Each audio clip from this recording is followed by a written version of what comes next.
নমস্কার বন্ধুরা, আমি কুমকুম ইন্সপায়ার থেকে বলছি।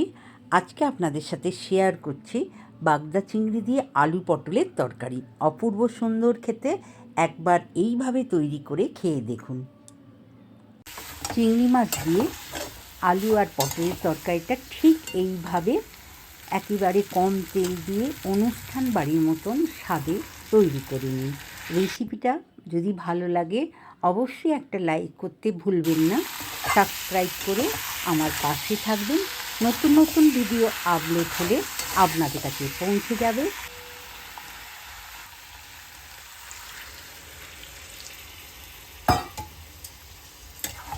এইভাবে তরকারিটা করে 5 মিনিট ঢাকা দিয়ে মিডিয়াম গ্যাসে ফুটিয়ে নিন।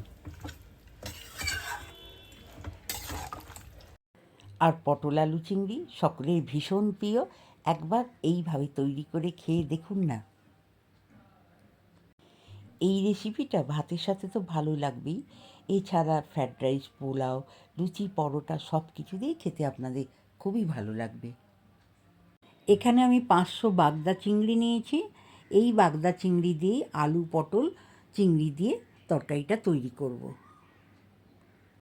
এখন আমি চিংড়ি মাছটা ভালো করে বেছে নেব। প্রথমে সব খোসা আমি ছাড়াবো না, মাথার দিকে একটা দুটো খোসা ছাড়িয়ে আর এই মাঝখানে একটা নালি মতন আছে, এটা আমি বের করে নিচ্ছি।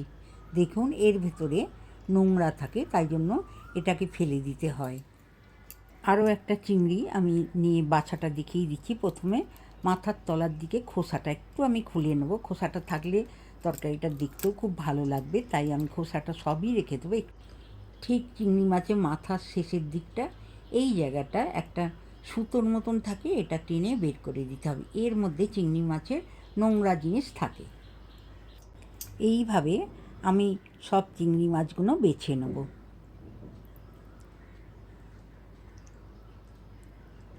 এখানে আমি মাঝারি সাইজের একটা পেঁয়াজ সরু করে কেটে নিয়েছি, আর 4 কোয়া বড় কোয়া রসুন আমি গ্রেট করে নিয়েছি, আর চায়ের ছোটো চামচে 2 চামচ পেঁয়াজের পেস্ট এখানে নিয়ে নিয়েছি।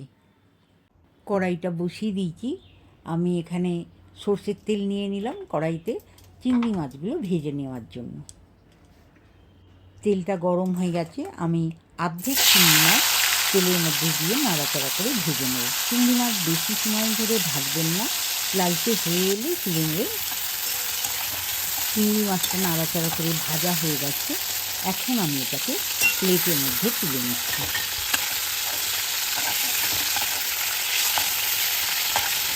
চিংড়ি মাছটা আমার ভাজা হয়ে গেল, আর বাকি চিংড়ি মাছটা এই গরম তেলের মধ্যে দিয়ে আমি ভেজে নেব।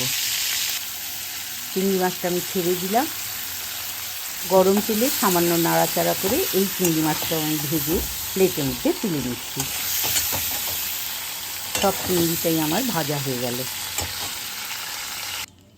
এই তেলের মধ্যে দিয়ে দিলাম 1/2 চামচ গোটা সাদা জিরে, 2টো তেজপাতা, একটা শুকনো লঙ্কা। নাড়াচাড়া করে ফোড়নটা আমি ভেজে নেব। ফোড়নটা আমার ভাজা হয়ে গেছে।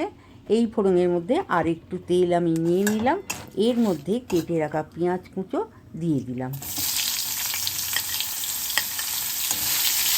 তেলের মধ্যে পেঁয়াজটা দিয়ে নাড়াচাড়া করে নিলাম, আর এর মধ্যে দিয়ে দিচ্ছি 4টে চিনির দানা। আপনারা মিষ্টি যদি বেশি খান দেবেন, আর খুব সামান্য একটু লবণ এখন দিলাম পেঁয়াজটা নরম হওয়ার জন্য, দিয়ে ভালো করে নাড়াচাড়া করে ভেজে নেব। পেঁয়াজটা অনেকটাই ভাজা হয়ে গেছে, এর মধ্যে মাঝখান করে রসুনটা গ্রেট করে রেখেছিলাম সেটা মাঝখানে দিয়ে দিলাম।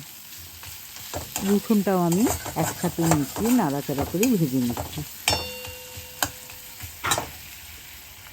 রসুনটা আমার ভাজা হয়ে গেছে, এর মধ্যে দিয়ে দিলাম 1 চামচ আদার পেস্ট আর পেঁয়াজের পেস্টটা।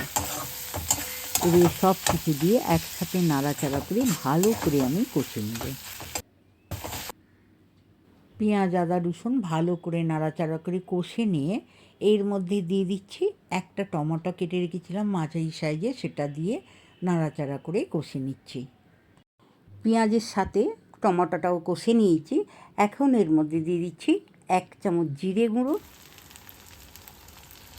আর দিচ্ছি 1/2 চামচ হলুদ গুঁড়ো, দিচ্ছি 1/2 চামচ কাঁচা লঙ্কা পেস্ট। আপনারা এখানে শুকনো লঙ্কা পেস্ট করেও দিতে পারেন বা গুঁড়ো লঙ্কাও দিতে পারেন। তার দিয়ে আলু পটল চিংড়ি তরকারিটা আরও সুন্দর হবে। আর দিচ্ছি হাফ চামচ কাশ্মীরি লঙ্কা, এটা রং হবার জন্য আমি দিলাম। দিয়ে ভালো করে নাড়াচাড়া করে কষে নেব। মশলাটা আমার কষা হয়ে গেছে, এর মধ্যে সামান্য একটু জল দিয়ে ভালো করে মশলাটাকে আরও একবার কষে নিচ্ছি।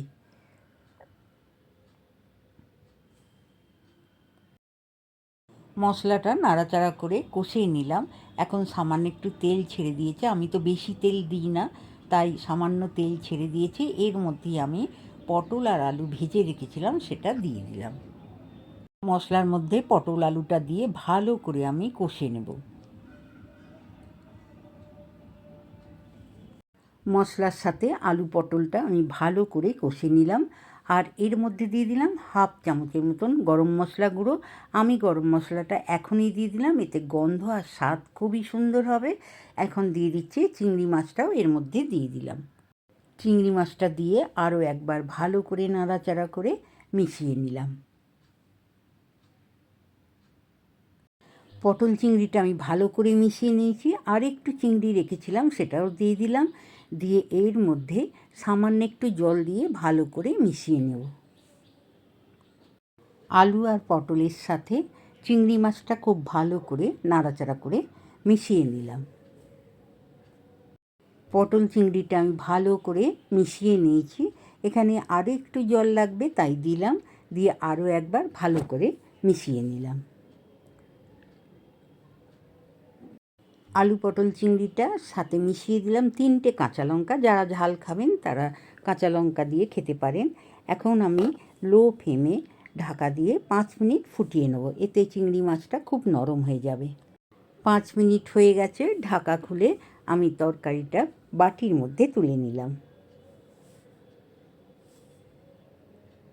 পটল চিংড়িটা তৈরি হয়ে গেছে, আমি বাটির মধ্যে ঢেলে নিয়েছি।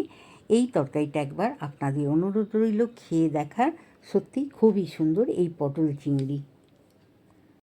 পটল চিংড়ি রেসিপিটা আপনাদের ভালো লাগলে অবশ্যই একটা লাইক করবেন, কমেন্ট করবেন আর বন্ধুদের মধ্যে শেয়ার করবেন। আমার চ্যানেলে নতুন বন্ধু হলে চ্যানেলটি সাবস্ক্রাইব করে আমার পাশে থাকবেন। নতুন নতুন ভিডিও আপলোড হলে আপনাদের কাছে পৌঁছে যাবে। ভালো থাকবেন, নমস্কার।